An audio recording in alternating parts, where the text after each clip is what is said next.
En China, las ciudades crecen a un ritmo impresionante. Surgen megametrópolis con relucientes fachadas para los súper ricos. Esto es lo que quieren las grandes ciudades. Una población de clase alta, de alto nivel, por así decirlo. Cada vez más chinos se ven empujados de las zonas rurales a la ciudad. Sin embargo, más allá de los brillantes rascacielos, los espacios son estrechos, ruidosos y sucios. No existe una ley o regulación que defienda los derechos de los inquilinos. Los propietarios de las viviendas son expropiados. Sus casas deben hacer lugar al auge de la construcción. Los terrenos son escasos. Quienes quedan atrás no tienen derechos y están desesperados. Mi casa ya no existe. Fue demolida. Estaba aquí. La lucha de China por la vivienda. El trabajador Li Zichong está dispuesto a defender su hogar hasta el final. ¡Mata a esos bastardos!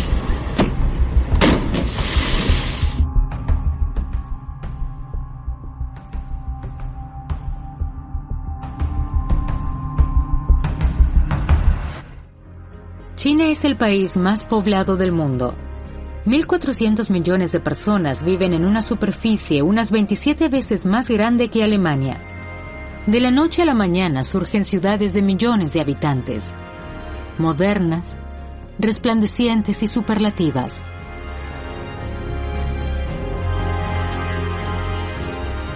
En 1980, el 20% de la población china vivía en ciudades. Hoy es casi el 60%, más de 800 millones de personas.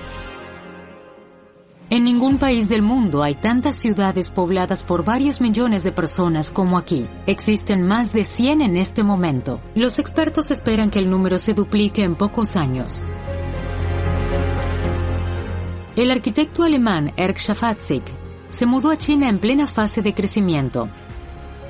Vive y trabaja aquí desde hace 11 años. Todos creen que las mayores ciudades, Pekín, Shanghái, Shenzhen, es donde está el dinero y las oportunidades y que hay que ir allí. Parte del sueño chino es trabajar y vivir en las grandes ciudades. Sin embargo, la mayoría de los antiguos residentes rurales que buscan trabajo no pueden pagarlo. Millones de ellos se desplazan constantemente como trabajadores migrantes. A veces es triste, porque no son unos pocos, sino que son cientos de millones de personas. No sé exactamente la cantidad, pero unos 200 o 300 millones de personas o más se trasladan constantemente para trabajar, porque en su tierra no pueden. Allí solo pueden trabajar como campesinos, y eso ya no es tan fácil, porque gran parte de los suelos están contaminados y ya no crece nada. El éxodo rural lleva a que los alquileres en las ciudades aumenten rápidamente. Quien quisiese vivir en Pekín en 2017 debía pagar un alquiler promedio de 620 euros por un apartamento. El salario promedio de un empleado estatal en Pekín es de unos 1.400 euros. Restando el alquiler de 620 euros, queda un poco más de la mitad de los ingresos. A modo de comparación, un trabajador migrante ganaba en 2017 alrededor de 455 euros al mes. Un apartamento en la ciudad para él era inasequible. El escritor David Pandursky vivió y trabajó en Hong Kong durante 13 años y fue testigo directo del cambio social en toda China. No pueden permitirse esos apartamentos nuevos. A partir de los 90 se volvieron extremadamente costosos. Se requiere tener un buen trabajo, un verdadero permiso de trabajo para poder adquirir un apartamento. Eran personas del campo que trabajaban en la ciudad y lo normal era que buscaran lugares donde los aceptaran. Estos son los lugares donde los trabajadores migrantes y las personas de bajos ingresos pueden vivir, las denominadas aldeas urbanas de China. Antiguamente eran aldeas en medio de campos y hoy en medio de la ciudad. Sin brillo ni fachadas de cristal, pero asequibles. Lugares que por lo general se ocultan a los turistas que visitan China. Es una aldea, una zona urbana con mucha densidad de población, casi como un gran bloque de apartamentos urbano, lleno de trabajadores migrantes. En el centro de la mega ciudad de Shenzhen podemos filmar en uno de estos vecindarios para los pobres. La gente vive aquí hacinada y en condiciones muy difíciles. Oficialmente no está bien visto que se filme aquí, así que grabamos sin autorización, en busca del lado oscuro del progreso.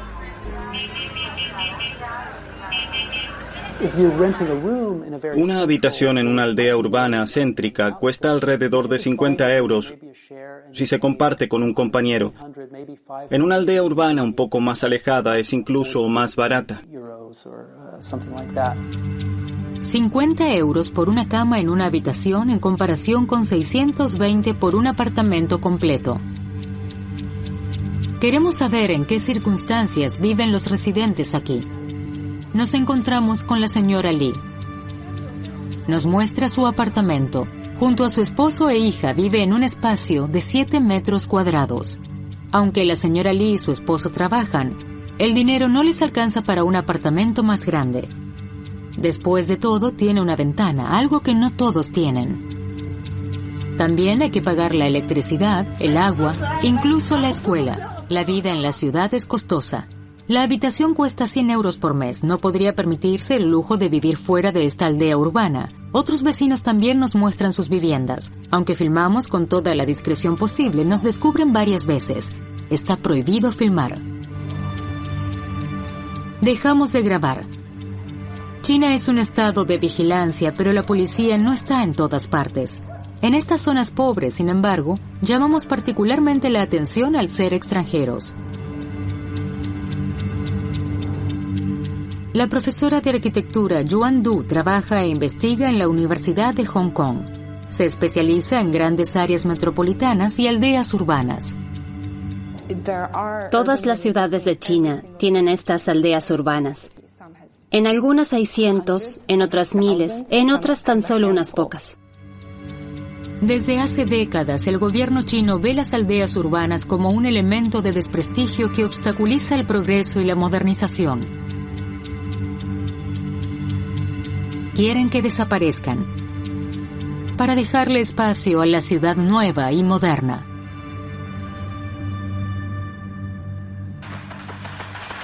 Se necesita con urgencia espacio para nuevos rascacielos y centros comerciales, y se obtiene en las aldeas urbanas. Sus residentes apenas ofrecen resistencia. Saben que no tiene mucho sentido enfrentarse al gobierno, y se van con sus pertenencias a otro lugar. Tanto el gobierno como los contratistas consideran que a esos terrenos se les puede dar mucho mejor uso. Esta es la principal razón por la que el gobierno se involucra en el derribo de una aldea urbana. Según las administraciones de la ciudad, los residentes de las aldeas urbanas deberían desalojar voluntariamente sus hogares y no obstaculizar las posibles inversiones. A menudo las indemnizaciones hacen que el adiós sea más fácil, pero quien no quiere irse será sometido a una presión insoportable. Conocimos lo que esto significa en 2012 en Cantón. En un terreno con los escombros de una antigua aldea urbana, nos encontramos con Li Jie. Como no se quiere ir, es arrestada. Dijo que debía redactar una declaración. Estaba muy asustada y no escribo bien. Le dije, no sé escribir. Entonces una compañera de prisión me escribió algo. Esto. Esta es mi objeción oficial a la demolición de mi vivienda. Estaba muy asustada. Estaba confundida. Solo quería salir. Incluso la muerte hubiese sido mejor. La policía fue muy cruel. Tenían esas pistolas paralizantes. Tenía mucho miedo. Por eso firmé sin más. Firmé y después me liberaron. El periodista y científico David Bandursky conoce muchos casos como el de Li Jie. Él mismo estuvo en Cantón en 2012. En muchos casos como este puede verse la desesperación absoluta. Es diferente de una aldea urbana a otra, pero muchas personas pasan por esto. No pueden ir a ninguna parte, no tienen futuro, no reciben una pensión, no tienen dónde vivir, perdieron su entorno social y solo sienten la desesperación. Con su firma forzada, Li Jie, que no sabe leer ni escribir, aceptó legalmente la demolición de su hogar. No recibirá ninguna compensación. Con su firma también renunció a esto sin saberlo. Ahora estoy aquí. Un día vivo en un lugar, al día siguiente en lo de otra persona. ¿Qué otra cosa me queda? Ya no tengo hogar, fue demolido. Todo lo que tenía se ha ido. Ahora solo puedo deambular. ¿Qué más puedo hacer? Como si quisieran mi muerte. El día siguiente a esta filmación, Li Jie se quitó la vida. Saltó desde el techo de una casa. Constantemente se arrojan personas desde edificios de gran altura. Si una familia ha vivido en un lugar durante 3, 4, 5, 6 o más generaciones, es algo terrible que les digan de un día para otro, se terminó. Váyanse, ya no los queremos aquí. Ahora habrá otra cosa, una autopista, un estadio olímpico o sencillamente un rascacielos. Esta evolución es particularmente marcada en Shenzhen. En 1980, el líder supremo chino Deng Xiaoping declaró esa ciudad de poco menos de 59.000 habitantes una de las primeras zonas económicas especiales de China. Entre 1980 y 2010, Shenzhen fue la ciudad de más rápido crecimiento en la historia de la humanidad, según un informe de las Naciones Unidas. La ciudad devora áreas de cultivo y cerca aldeas. Hoy, según cifras oficiales, esta mega ciudad tiene más de 12 millones de habitantes, aunque probablemente sean más de 16. Las áreas agrícolas circundantes aún se destinan por decreto a la construcción. Las aldeas urbanas dentro de Shenzhen también deben dejar paso a nuevos edificios más lucrativos. El gobierno central promulgó una ley. Toda superficie rural cercana a la ciudad se convierte en propiedad del Estado. Es decir, los terrenos ya no les pertenecen a los aldeanos, sino al gobierno. Esto se hizo por decreto a nivel nacional, por lo que no se puede decir que sea ilegal. Puede discutirse si es correcto o no, pero es una ley nacional. Y los aldeanos se vieron expropiados de la noche a la mañana. La entrada en vigor de este decreto del gobierno en la década de 1990 dejó a los campesinos sin ninguna oportunidad. Las tierras agrícolas pertenecen al Estado y todos deben prestarse a lo que el Estado quiere: convertir la tierra en dinero. La tierra agrícola, que en realidad pertenece a la comunidad, se convierte en propiedad del Estado con uso estatal. Eso significa que puede construirse en ella. Entonces la tierra se subasta a empresarios, a contratistas privados, a empresarios que colaboran estrechamente con el Estado o a empresas que pertenecen al Estado. Son grandes empresas que construyen apartamentos, infraestructuras o cosas similares.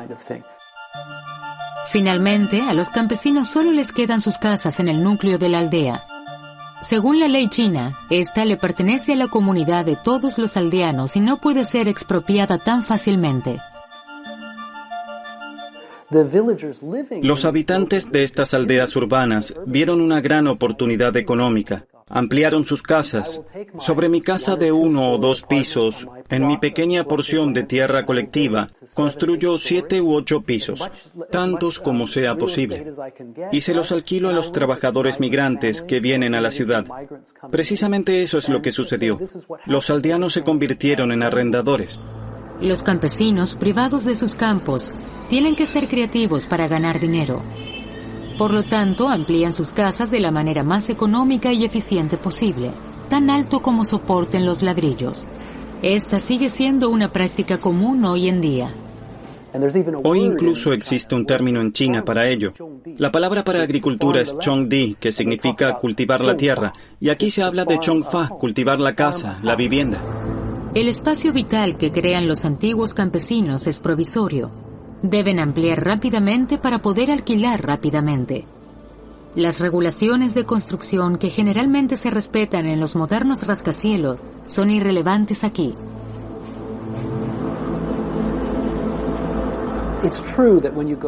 Las aldeas urbanas suelen ser muy oscuras. La red eléctrica está completamente improvisada. Hay cables colgando por todos lados, como telarañas entre los edificios, y parece que forman una cueva. Los edificios están tan juntos por un motivo. La normativa obliga a mantener una distancia de 3 metros entre el primer piso de los edificios. No puede ser muy estrecho para que puedan pasar, por ejemplo, los bomberos. Y el siguiente piso se construye más ancho para maximizar el espacio rentable. Cada metro cuadrado significa más ingresos. Y más cuando más arriba. Cuando te paras entre los edificios y miras hacia arriba, a menudo solo ves la luz del sol a través de una rendija. En chino se dice Yi Xian Tian, línea del cielo. Como la luz que se filtra bajo una puerta cerrada, solo una rendija. A esto se suman las alcantarillas abiertas que propagan mal olor. Supongo que para muchas personas, estas no serían condiciones de vida aceptables en una ciudad. Estamos en la aldea urbana de Baizhuzhu. Estas son imágenes que tampoco deberíamos estar filmando. Hay mucho ruido y hace calor. La alta humedad se condensa en las paredes de las casas. Las casas están abarrotadas. En las estrechas y oscuras galerías huele a comida pasada, moho y orina. Muchos de los edificios aquí no tienen baños que funcionen. El agua corriente o una lavadora son un lujo que aquí casi nadie puede permitirse. Las aldeas urbanas se encuentran dispersas en todas las áreas centrales de las megaciudades de China. Sus residentes son los perdedores de la nueva China. Y así se lo hacen sentir, quienes están en mejor situación. En China, incluso en una ciudad como Shenzhen, en general se piensa que estas aldeas son sucias, insalubres y horribles. Esa es la imagen que se tiene de ellas. Los trabajadores mal pagados que viven aquí contribuyen significativamente al progreso de las ciudades. Sin embargo, son un problema para el gobierno.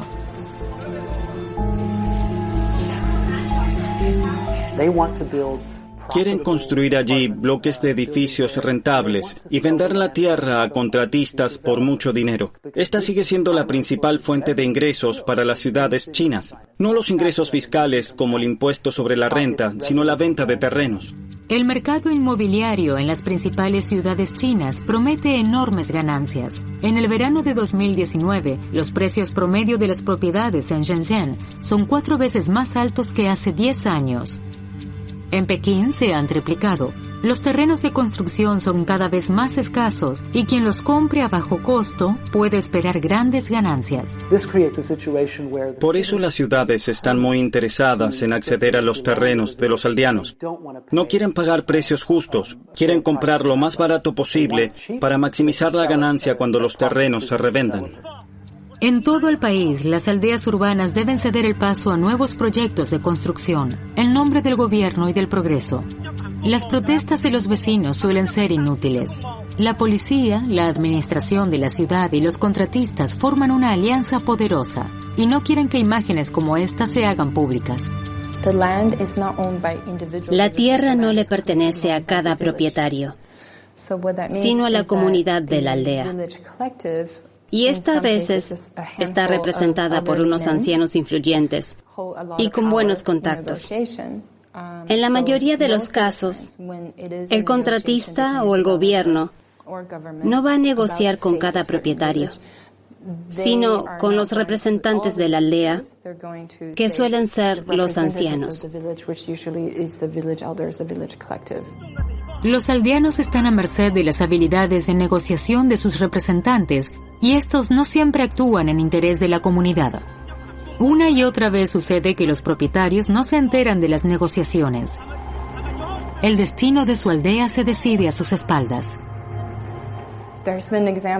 Había casos en que los propietarios no tenían idea de que los representantes de la aldea y un contratista habían decidido demoler sus casas. Los representantes de la aldea agarraron la compensación y desaparecieron de China. En los últimos años, cientos de miles de personas han tenido que renunciar a sus casas en las aldeas urbanas. Apenas hay resistencia. Uno de los pocos valientes es Li Sijong, en la metrópoli de Cantón. Lucha contra la administración de la ciudad y un poderoso contratista. La familia Li ha vivido por generaciones en la aldea urbana de Yanxi. Una vez fue un pueblo agrícola de 3.000 habitantes y hasta hace poco el hogar de más de 70.000 trabajadores migrantes en el medio del distrito financiero de Cantón. ¿Por qué lo derriban tan temprano a las 6 de la mañana? Porque quieren hacerlo en secreto. Nos encontramos por primera vez con Li Sijong, su esposa y sus 2 hijos en 2012. Son los últimos residentes que quedan en el edificio. Hasta hace poco aquí vivían 50 personas. Gente de campo que se había mudado a la ciudad con la esperanza de una vida mejor. La familia de Li Sijong ha sido propietaria de la casa y el terreno por generaciones. Nos muestra antiguos documentos. Aquí tengo un título de propiedad. El año 32 de la República de China. Eso sería 1943. En el 8º mes de la luna. Hace 70 años. 70 años. Más viejo que el Partido Comunista. Más viejo que la República Popular China. Este documento no es solo un título de propiedad. También es la prueba de que Li Sijong es oficialmente una persona de campo que tiene menos derechos en la ciudad. China tiene un sistema de un registro de vivienda en el que las personas son registradas en el lugar donde nacieron, es decir, el campo o la ciudad. El sistema data de la década de 1950. En ese momento, cada hogar tenía que tomar una decisión. El campo significaba derecho a una porción de tierra para autoabastecerse. La ciudad significaba un lugar de trabajo, vivienda subsidiada, acceso a la educación, atención sanitaria y pensión jubilatoria. Li Sijong es legalmente un habitante del campo y fuera de la aldea urbana en la que vive, no tiene derecho a utilizar los servicios públicos, a menos que logre comprar un apartamento en la ciudad circundante. Mientras no poseas ninguna propiedad en la ciudad, no puedes registrarte en ella y no tienes permiso de residencia. Sencillamente no estás registrado y eso significa que tu hijo no puede asistir a la escuela local y no tienes acceso al sistema de salud. Una compensación justa por la vivienda aliviaría la situación de la familia.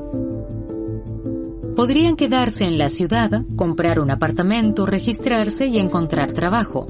Eso es lo que quiere Li Sijong. Sin embargo, ni la municipalidad ni el contratista aceptan pagarle la compensación.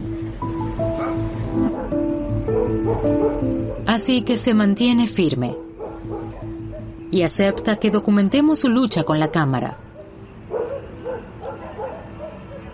Por la noche, se interrumpen las líneas de suministro a su casa.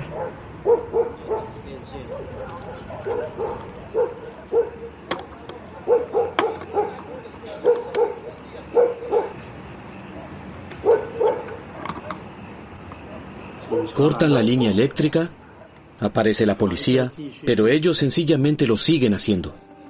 De la policía no puede esperarse mucha ayuda. La familia Li se ve obligada a improvisar. Ahora solo encuentra agua en el límite de los escombros. En el camino hacia allí deben soportar los furiosos ataques de los trabajadores de la construcción. Un generador suministra electricidad a la familia. Li Sijong está en guardia y no ha dejado la casa en meses. Ha oído hablar de casos en los que los trabajadores de la construcción han acabado con residentes como él. Eso le asusta. Pero él quiere aguantar hasta el final. Por él y por su familia. En China, este fenómeno se llama Ding Sehu, que significa casa de clavos. Se refiere a los propietarios de viviendas o aldeanos que no abandonan sus hogares y tratan de resistir hasta que reciben una compensación adecuada. Luchan con la compañía inmobiliaria local y la administración de la ciudad y permanecen en sus hogares. Se les llama así porque son como clavos que no se pueden extraer. En China hay cientos de estas casas de clavos. Algunas logran aparecer en las portadas de los periódicos internacionales. Una señal de protesta que por lo general se quebranta en algún momento. Las posibilidades de ganar la lucha son escasas. La otra parte es demasiado poderosa. Una y otra vez personas sufren heridas cuando se realizan desalojos. Lee Si-jong lo sabe y se prepara para la batalla.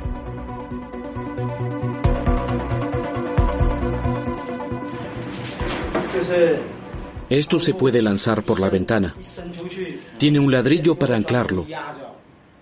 Entonces puedo encender la mecha y salir corriendo. Lee coloca las trampas explosivas hechas por él mismo por toda la casa. Si alguien penetrara, no sobreviviría. Se filma a sí mismo durante el proceso.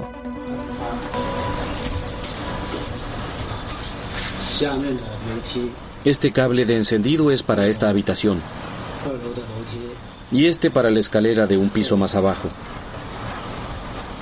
Segundo piso,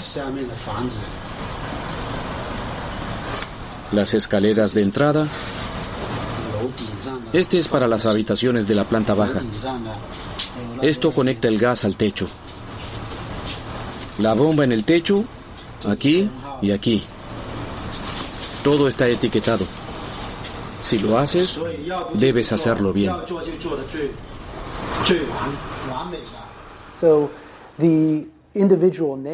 Que el habitante de una casa de clavos convierta su edificio de 6 pisos en un artefacto explosivo preparado para estallar cuando sea atacado refleja fundamentalmente la violenta administración de la ciudad. Esta, aliada con el contratista, te corta el suministro eléctrico, golpea a tus familiares y acosa a tus hijos cuando van hacia la escuela. Las tácticas son similares en ambos lados. Ambas partes recurren a la violencia para lograr lo que quieren. Es la ley de la selva. Debido a la resistencia de Lee Si-jong, los trabajos de construcción ya llevan meses de retraso. En la obra en construcción reina la frustración. Los directivos de las empresas constructoras presionan a los empleados. Si no se construye, no hay dinero. Los primeros trabajadores pierden la paciencia y atacan a una ex vecina. Lee Si-jong, recluido en su propia casa, no puede hacer nada por ella. La policía viene, pero no ayuda. ¡Policías ladrones! Son solo unos ladrones. Y los funcionarios corruptos son grandes delincuentes. Ustedes son representantes del gobierno. De todos modos, dicen lo que ellos quieran. Yo digo la verdad. Puedes filmar esto. Cúlpenme de lo que quieran. Yo he estado en la corte. Ustedes representan al gobierno. Su trabajo es defender la ley. Sé que ustedes no tienen nada que ver con eso. Oficialmente, todos los propietarios de las viviendas de la aldea recibieron una generosa compensación. Lee Si-jong lo niega y cuenta casos en los que funcionarios corruptos malversaron el dinero. El gobierno pagó dinero, dice. Pero probablemente no les importa quién se lo quedó. Hay muchos ejemplos de corrupción. Por ejemplo, el gobierno de la ciudad anuncia el pago de una cierta cantidad por residente de la aldea cada mes durante 3 años, como compensación por la pérdida de las tierras de cultivo, porque los campesinos ya no pueden ganar dinero con ellas. Me han enseñado documentos de esa época que demuestran claramente que el jefe de la aldea reportó a las autoridades muchos más residentes con derecho a reclamar de los que realmente había. Esto podía verse en la lista de residentes, con sellos de las autoridades de la ciudad, del distrito, de tal oficina y tal otra, con todos los sellos. Probablemente todos estaban involucrados en aumentar los pagos de las compensaciones, pero nadie sabe a dónde fue el dinero. La corrupción ha sido desde hace años uno de los principales problemas en China que el gobierno está decidido a combatir. Parece omnipresente, también en el mercado inmobiliario. Para la mayoría de los habitantes de una ciudad como Shenzhen, a los aldeanos les tocó la lotería. Casi todos creen que la mayoría de los aldeanos recibieron una enorme compensación financiera. Lee Si-jong afirma que aún no ha recibido nada. Después de meses de acoso psicológico, cede un poco. Su esposa y sus 2 hijos se mudan a un pequeño apartamento de una habitación en otra aldea urbana. Lee Si-jong se queda solo.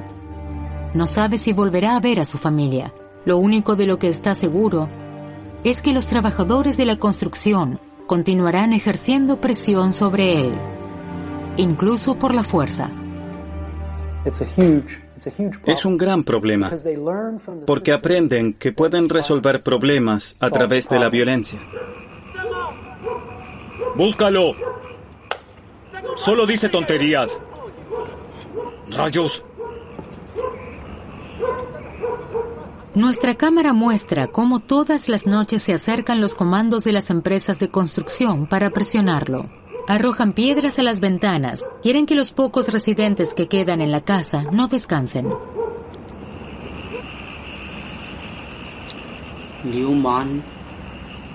Cuando los matones se van, llega la policía. Si los matones están, la policía nunca viene. Después de más de 60 semanas, Lee Si-jong ha llegado al límite. La táctica de desgaste está funcionando. No puede dormir. Es demasiado grande el riesgo de que haya un ataque y no puede defenderse.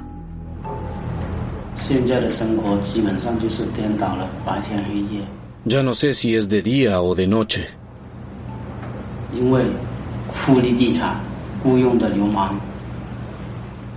Los matones de la empresa constructora suelen atacar después de la medianoche.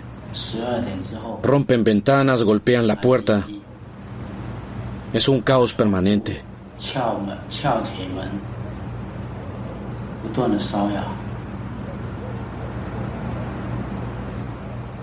La presión que ejercen sobre nosotros, los residentes de las casas de clavos, es enorme, muy grande.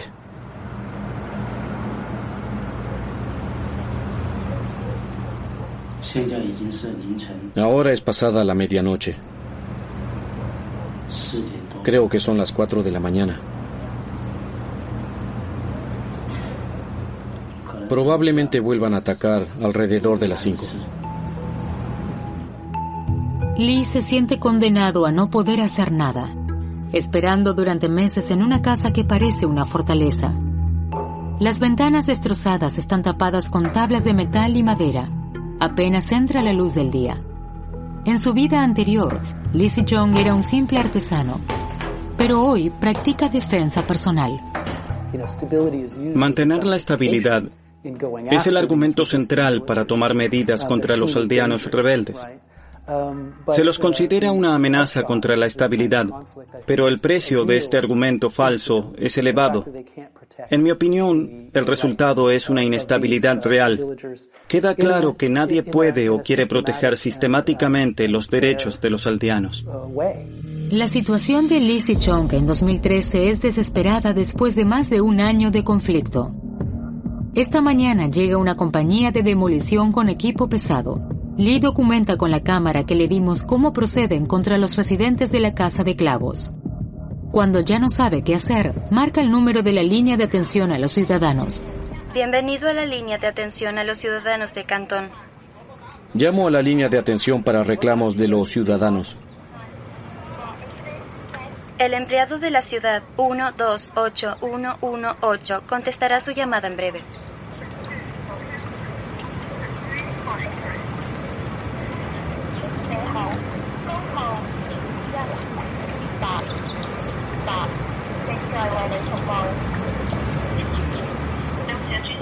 ¿Hola? Señor alcalde, nos encontramos en grave peligro. Habla Li Zichong, de la aldea Yanchi. Hay una excavadora. Ya han cavado una zanja profunda. Puede oír el ruido de la excavadora. Por favor, conécteme ahora mismo con la línea directa de la policía. Por favor, conécteme a la policía. No me responden cuando llamo al 110. La policía estuvo aquí, pero ya se fue. Ahora están cavando en los cimientos. Van a matar a mis vecinos. Le están diciendo al operador de la excavadora que comience. ¡Siguen cavando! ¿Puede describir la situación con más detalle? ¿Qué? No tengo tiempo para largas explicaciones. Están lanzando piedras a mi casa.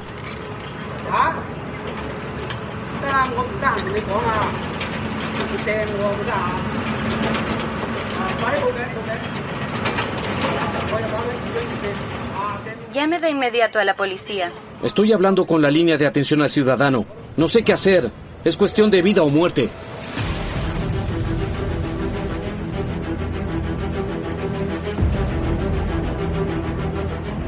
La situación amenaza con salirse de control. Nos ponemos a salvo. Los trabajadores de la construcción ingresan a las casas de clavos. Quieren sacar a Li Zichong y a sus últimos compañeros que quedan en la casa.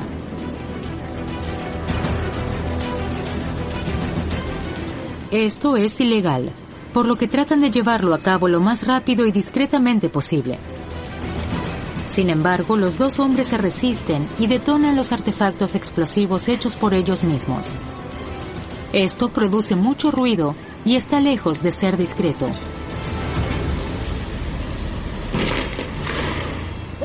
¡Dales todo lo que tienes! ¡Hazlos pedazos!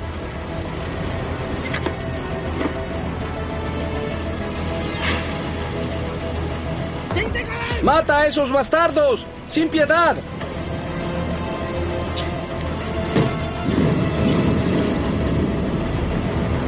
¡Te juegas la vida! ¡Vamos! ¡Toma mi casa! ¡Inténtalo!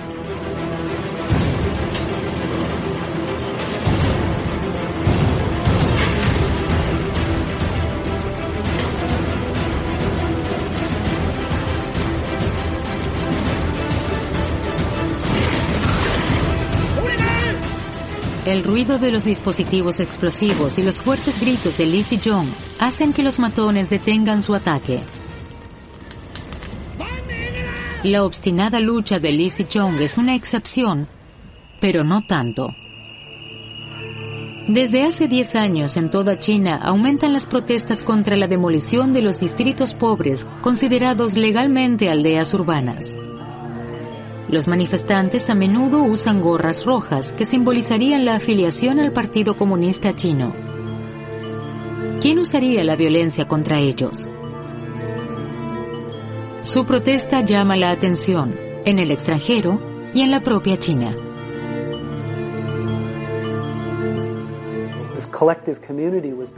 La comunidad colectiva se convierte en acción colectiva. Y no en cada aldea individualmente, sino entre las aldeas. Intercambian ideas con otras aldeas que enfrentan problemas similares. ¿Cómo podemos protestar? ¿Qué posibilidades efectivas de resistencia hay? ¿Qué derechos tenemos?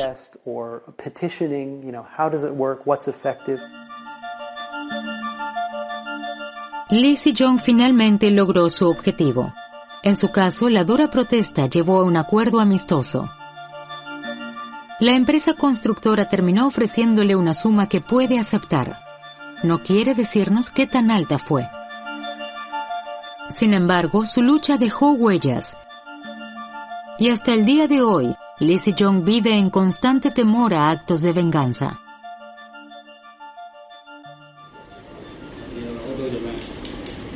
¿Para qué es la cuchilla? ¿Y si están detrás de mí? ¿Qué haría sin esto? Desarmado no puedo defenderme. No digas locuras. Estoy preparado. Si me atacan, la pagarán. Solo tú piensas eso. Sin esto no salgo.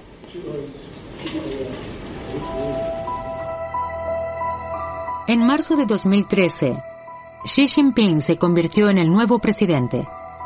Anunció que procedería de forma más decidida contra la corrupción en China. La situación de los propietarios en los barrios marginales ha mejorado. Ahora hay leyes sobre las compensaciones, aunque varían mucho de una región a otra. No podemos verificar en qué medida se cumplen. Las compensaciones, tanto en dinero como también en forma de espacio habitacional en otro lugar, en otras regiones, son realmente elevadas. Los conflictos por la demolición de las aldeas urbanas han disminuido. Sin embargo, la situación de los aproximadamente 300 millones de trabajadores con salarios bajos y trabajadores migrantes no ha mejorado. La demolición de los barrios pobres ha dejado a muchas personas sin hogar. Los trabajadores migrantes, que de todos modos ya vivían en malas condiciones, ahora tuvieron que mudarse a otra aldea urbana que está aún más lejos. Ahora tienen que desplazarse aún más todos los días hasta su trabajo en el supermercado, donde compran las personas ricas que ahora viven en su antiguo vecindario. Es un ciclo brutal. El auge inmobiliario en China continúa. En 2017, un apartamento en Shenzhen costaba 41 veces el salario anual promedio. A modo de comparación, en Múnich son 13 salarios anuales. Como resultado, el 22% de los apartamentos en China están vacíos, porque nadie puede o quiere pagar el alquiler, o porque los propietarios esperan aumentos de precios. 50 millones de apartamentos vacíos y sin solución a la vista. Ahora la situación es que Pekín se unirá con Huairou y Tianjin y con partes de Xibei, por lo que será un triángulo gigantesco. Se espera que la población llegue a 60 o 70 millones de personas. No sé si esto se alcanzará en algún momento, pero según lo que he presenciado durante los últimos 10 u 11 años, bien puede ser. China continúa creciendo hacia el gran sueño chino. En 2030, los expertos estiman que el 80% de la población vivirá en ciudades. Sin embargo, especialmente para los trabajadores de bajos salarios, para aquellos sin los cuales no sería posible este crecimiento, la pregunta es cada vez más apremiante: ¿a qué precio?